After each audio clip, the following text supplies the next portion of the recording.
500-700 এমন গড়ে আছে। তো এই মামলাগুলো পুলিশ এখন কোনো তদন্তই করতে পারছে না, কারণ এত ভুয়া ভুয়া মামলা ইউনূস এবং তার সঙ্গী আসিফ নজরুল বাটপার, আরেক বাটপার সে তৈরি করে দিয়ে গেছিল। তাদের বাটপারির কারণে জুলাই যোদ্ধারা সবচেয়ে বঞ্চিত। জামাত তো আমি দেখেছি যে জামাতের একটা কর্মী যখন জেলে আটকা থাকে তার পরিবারের দায়িত্ব নেয়। আজকে হাজার হাজার যে কর্মীগুলো জেলে পড়ে আছে তাদের জন্য আওয়ামী লীগের নেতৃত্ব কি কোনো আইনি লড়াই করছে? এবার এখন প্রশ্ন আসছে, সংবিধানের 150-এর 2 অনুচ্ছেদে বঙ্গবন্ধু শেখ মুজিবুর রহমানকে স্বাধীনতার ঘোষক বলা হয়েছে, কিন্তু রাষ্ট্রপতি তার বক্তব্যে স্বাধীনতার ঘোষক বলেছেন শহীদ প্রেসিডেন্ট জিয়াউর রহমান। অনেকে বলছে তিনি সংবিধান লঙ্ঘন করেছেন। সামনে সংবিধান সংশোধনের বিষয়টা আসবে পার্লামেন্টে। আপনার কি মনে হয়, স্বাধীনতার ঘোষক হিসেবে শেখ মুজিবুর রহমানের নাম থাকবে সংবিধানে? এটা সরকারের উপর নির্ভর করছে থাকবে কি না থাকবে, কিন্তু জনগণের হৃদয়ে তো থাকবে। আমি তো আপনার এই এই এই আপনার সঙ্গে বারবার উদাহরণ দিচ্ছেন, আপনার টেলিভিশনে বলে গেছি যে আমার চাচা নিজেই এটা 25শে মার্চ রাতে মাইকিং করেছেন চিটাগং শহরে। আমার চাচা বখতিয়ার উদ্দিন চৌধুরী, এখন মৃত ব্যক্তি উনি, এবং ওনাদের নেতা ছিল জহুর হোসেন চৌধুরী। হ্যাঁ, তো ওনারা 25 তারিখ রাতেই ঘোষণা করেছেন যে বঙ্গবন্ধু স্বাধীনতা ঘোষণা দিয়েছে, এবং সেই প্রেক্ষিতে সেটাকে পরের দিন লিপলেট আকারে বানানো হইলো। এখনও পর্যন্ত আপনি দেখবেন ওই সমস্ত দলিলগুলোতে। তারপরে 26 তারিখ হান্নান সাহেব প্রথমে দিলেন, ঘোষণা দিলেন। আওয়ামী লীগের সেক্রেটারি ছিলেন যিনি মহানগর বা ওইখানে জেলা আওয়ামী লীগ।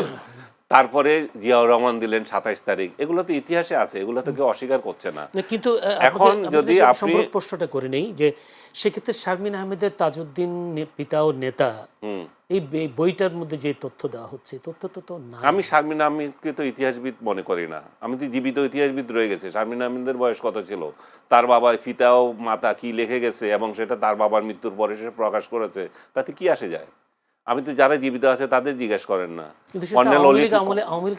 প্রকাশিত, তো তাতে কি আসে যায়? আওয়ামী লীগ আমলে তো বহু বই প্রকাশিত হয়েছে। যে আওয়ামী লীগের এই যে আওয়ামী লীগের মন্ত্রী ছিলেন না খন্দকার, কি নাম জানি, এয়ার ভাইস মার্শাল, সেই বইতে তো ইতিহাস বিকৃতি ছিল।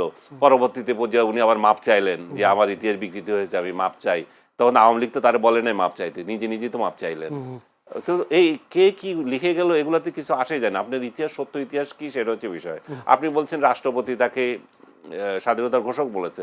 রাষ্ট্রপতি তো একটা ভাষণ লিখে দেয়, রাষ্ট্রপতি তো এখানে সম্মানের সঙ্গে উনি ওনার যেটা অনুমোদিত সেই ভাষণটাই দিয়েছেন। এখন স্বাধীনতার ঘোষককে, এটা নিয়ে বিএনপি যদি আওয়ামী লীগের সাথে আবার সেই যায়, সেটা তাদের রুচি। এটা নিয়ে মানুষের কিছু আছে। মানুষ স্বাধীনতার ঘোষককে অমুক কি তমুক কি এগুলো নিয়ে ভাব না। মানুষ ভাত রুটি চায় রে ভাই। মানুষ নিজের মতো শান্তিপূর্ণভাবে জীবনযাপন চায়, কর্মসংস্থান চায়, যাতে করে সামনের দিনগুলোতে কিভাবে চলবে সেই নিশ্চয়তা চায়। ইনুর যে এই দেশটাকে 100 বছর পিছিয়ে দিয়ে গেছে, সেখান থেকে কিভাবে উত্তরণ করে বর্তমান সরকার সামনে নিয়ে যাবে সেটাই চায়। পেছনের এই কাহিনীগুলো নিয়ে মানুষের মাথা ব্যথা নাই। আওয়ামী লীগের ভবিষ্যৎ কি আসলে?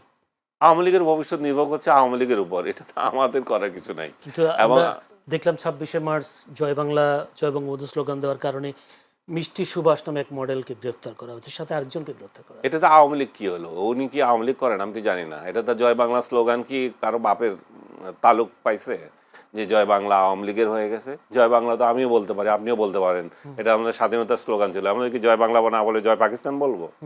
যেটা ঠিক আছে, যে যার ইচ্ছা সে বলবে। জয় বাংলা তো বাংলাদেশের নিষিদ্ধ শব্দ না। এবং মিষ্টি সুভাষ বা আদার্স যারা ইভেন 7ই মার্চের ভাষণ বাজানোর জন্য ঢাকা বিশ্ববিদ্যালয়ের একজন নেত্রী, যে ইমি সম্ভবত তার নাম, তাকেও গ্রেপ্তার করা হয়েছিল। আমি এগুলো সব নিন্দা করি। এগুলো তো উচিত না, কারণ যেটা বাংলাদেশে আছে, বাংলাদেশে স্বীকৃত। ডক্টর ইউনূসের আমলে হয়নি না, যেই আমলে হোক, আমি তো এটার কথা বলতেছি, যে আমলে হোক, যখন ইউনূস তো শুরু করে দিয়ে গেছে। ইউনূস শুরু করেছে বলেই তো এই সমস্ত জিনিস কন্টিনিউশন চলেছে। আপনি কি মনে করেন যে এই সরকার ইচ্ছা করে করতেছে? এগুলো কন্টিনিউশন। অনেক সময় অনেক কিছু এমনি হয়ে যায়। সো আমি মনে করি যে জয় বাংলা নিয়ে বিতর্ক করার কোনো প্রয়োজন নয়। আর আওয়ামী লীগের ভবিষ্যৎ সেটা অন্য বিষয়, সেটা তাদের দলীয় নেতৃত্ব ঠিক করবে।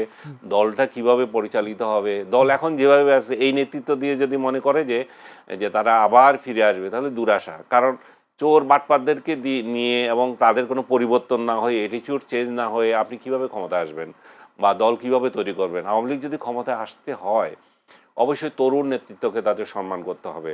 এখানে মানে দলীয় কর্মীদেরকে মূল্যায়ন করতে হবে। আজকে আওয়ামী লীগের শত শত নয় হাজার হাজার কর্মী এখনো জেলে পড়ে আছে। আওয়ামী লীগ তাদেরকে বের করার ব্যাপারে কি উদ্যোগ নিয়েছে? জামাত তো আমি দেখেছি যে জামাতের একটা কর্মী যখন জেলে আটকা থাকে তার পরিবারের দায়িত্ব নেয়। আজকে হাজার হাজার যে কর্মীগুলো জেলে পড়ে আছে তাদের জন্য আওয়ামী লীগের নেতৃত্ব কি কোনো আইনি লড়াই করছে? কিংবা আইনি লড়াই করলেও যে তাদেরকে যে জেল গেটে আবার গ্রেপ্তার করছে সেই বিষয়ে কি একটা কথা বলে? বা এই ব্যাপারে কোনো এই সরকারের সাথে তারা কোনো আলাপ আলোচনা করছে? আমার তো মনে হয় না সরকারের সাথে তারা আলাপ করছে। এখন তার ইউনূসের সরকার না, এই সরকারের সাথে কথা বলতে পারে তারা যে এই নিরপরাধ লোকদেরকে জেল থেকে বের করার জন্য। কারণ যেই মামলাগুলোতে দিচ্ছে এই মামলাগুলো তো এত ফালতু মামলা, এবং এত ওই যেমন আমার মামলা বলেন, আমি তো ফালতু দিয়েছি, আমার রুমমেট একজন দিয়েছে তার 7টা মামলা আছে, 8টা মামলা দিয়েছে, আরেকজনের অগণিত মামলা আছে, সবগুলোই ফালতু মামলা এবং সবগুলোই এই যে জুলাই যোদ্ধা হত্যা মামলা করেছে। এখন এক একটা জিজ্ঞেস করছি, একটা মামলাতে তার 12,000 ইয়ে আছে, আসামি আছে। তো এইগুলো এবং 700 থেকে 700 কম নয়, 500-700 এবং গড়ে আছে।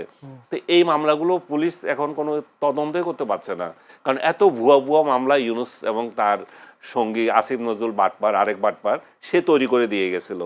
তাদের বাটপারির কারণে জুলাই যোদ্ধারা সবচেয়ে বঞ্চিত। শুধু আওয়ামী লীগ নির্যাতিত হচ্ছে, আওয়ামী লীগের কর্মীরা, সাধারণ কর্মীরা নির্যাতিত হচ্ছে, বড়গুলো তো সব পালিয়ে গেছে, তাদের তো কেউ কিছু করতে পারে নাই।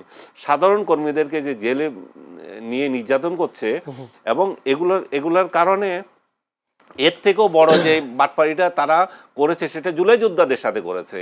জুলাই যে আমরা তো বলছি যে এত লোক মারা গেল, যে আপনি আর সরকারি হিসাব অনুযায়ী যদি মনে করি যে নিয়ার অ্যাবাউট 1000 যে লোক মারা গেল, তাদের কি বিচার পাওয়ার অধিকার নাই?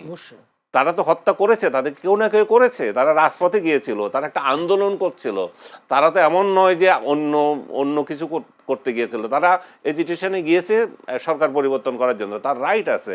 তো সেই লোকগুলোকে যে হত্যা করা হলো, কত মায়ের বুক খালি হলো, এই মায়েরা কি কোনো বিচার পাবে? বাটপার ইউনূস কি সেই পথ রেখে গেছে?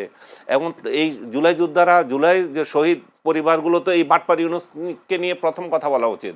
তারা তো মনে করতেছে যে না, আমাদেরকে বাড়ি দিচ্ছে, আমাদেরকে ওই সহযোগিতা দিচ্ছে, আমাদেরকে চাকরি দেবে বলছে, আমাদেরকে কোটা দেবে বলছে, এটাতে খুশি হয়ে যাচ্ছে।